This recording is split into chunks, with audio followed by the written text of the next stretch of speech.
our verse for today is in Ecclesiastes chapter 6, verse 7. All man's efforts are for his mouth, yet his appetite is never satisfied. Why do we go to work? Friends, we go to work because we want to earn money for our food. It's for our survival. Not only for us, but for our family's survival. That's why we work. And yet we are told, friends, our appetite is never satisfied because we keep going, working and working. We already have enough food for ourselves, but we keep working and working because there is another appetite that had come, appetite for power, for material things. Now we want to make a name for ourselves. Yes, there's nothing wrong with that, friends. But how many would sacrifice their own families just to be able to do so? They neglect their families, their children especially. While they are so busy making money for many other things, friends, then they neglect their children. No time for their children. And yet they say that, well, the reason why I work so hard is because of my children, for the future of my children. But meantime, friends, they are neglected at home. Nobody attends to them. So what's happening, friends? Well, many of them, friends, by the time they say that, well, I have enough for my children, and they go back home, the children are gone, friends. They're gone. No more time even to reform them. They were neglected when they were young, friends. Now they've grown wild. So, friends, why are you working so hard? To have a better future for yourself or a better future for your children?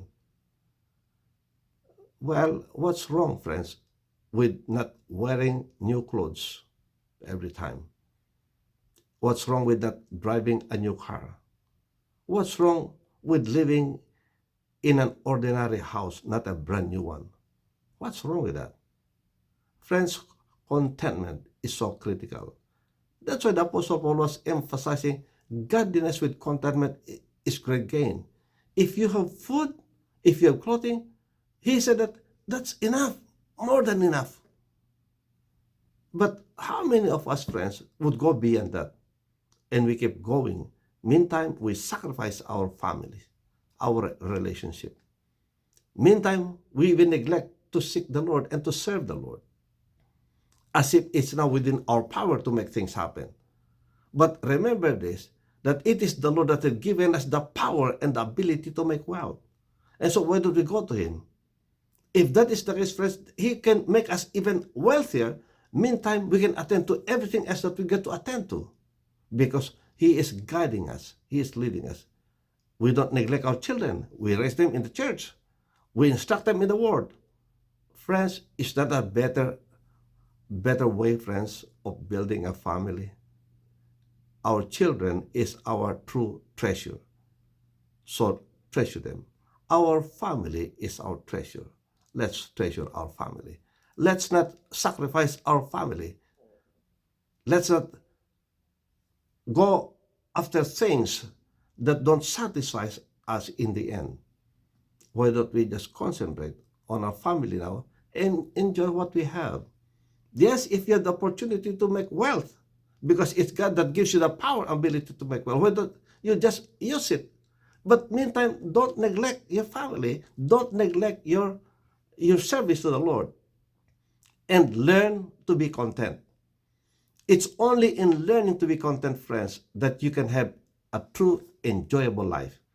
Because otherwise, friends, you keep going, working and working until when? Meantime, who will benefit from the fruit of your labor when you're gone? Why don't you also enjoy the fruit of your labor now? Amen. And so, friends, again, man's appetite. Well, unless you control it, you will never be satisfied with what you have. May the Lord bless you. May the Lord keep you. May His face shine upon you and be gracious unto you. May He lift up His countenance on you and give you His peace, His shalom. God bless. See you next time. Bye.